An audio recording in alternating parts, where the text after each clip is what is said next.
Abdulla Qodiriy 1894-yili 10-aprelda Toshkentda tug'iladi. U dastlab musulmon maktabida, keyin Rus Tuzem maktabi hamda Abdulqosim Shayx madrasasida ta'lim oladi. Moskvadagi adabiyot kursida o'qiydi.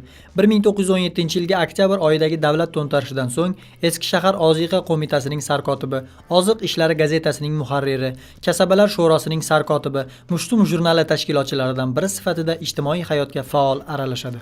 Abdulla Qodiriy ijodiy faoliyatining boshlanishi 1910-yillarning o'rtalariga to'g'ri keladi.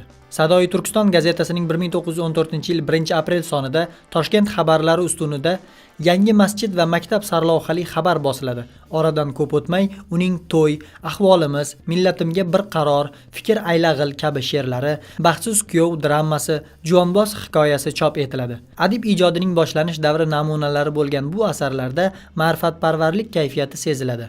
Uning 1916-yilda yozgan Uloqda hikoyasi bilan dunyo adabiyotidagi nazariy mezonlarga mos keladigan o'zbek realistik hikoyachiligini boshlab beradi. 1923-yili Go'zal yozg'ichlarda bosilgan Jinlar bazmi hikoyasi bilan keyingi nusxalari taqqoslanganda adib o'z asarlari ustida qayta ishlagani, uning badiiyati va hayotiylik jihatlariga jiddiy diqqat qilganligi ayon bo'ladi.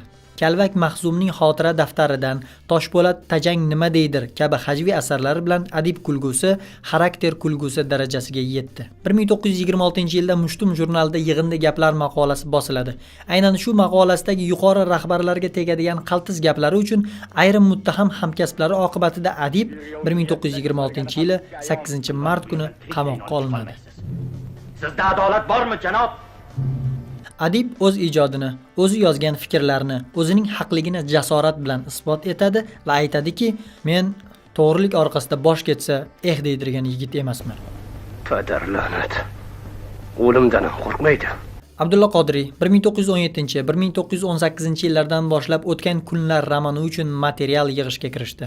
1922-yilda birinchi o'zbek romanining dastlabki boblari Inqilob jurnalida chop etila boshlandi. 1925-1926-yillarda O'tgan kunlar 3 bo'lim holida kitob bo'lib nashr etildi. 1928-yil yozuvchining ikkinchi tarixiy romani Mehrobdan chayon nashrdan chiqdi. Navbatdagi yirik asarlardan biri esa Obid Ketmon qissasi 1935-yili alohida kitob holida nashr qilinadi. Abdulla Qodiriy Amir Umarxonning Kanizi, Namoz o'g'ri, Dahshat kabi romanlar yaratish orzusida bo'lgan. Ammo mustabid tuzum bu orzularining to'la ro'yobga chiqishiga imkon bermadi. Garchi adib original asarlar yozib, o'z xalqining ma'naviyat xazinasini bebaho durdonalar bilan boyitayotgan bo'lsa ham, mustabid tuzum malaylari uni dushmanlikda aybladi.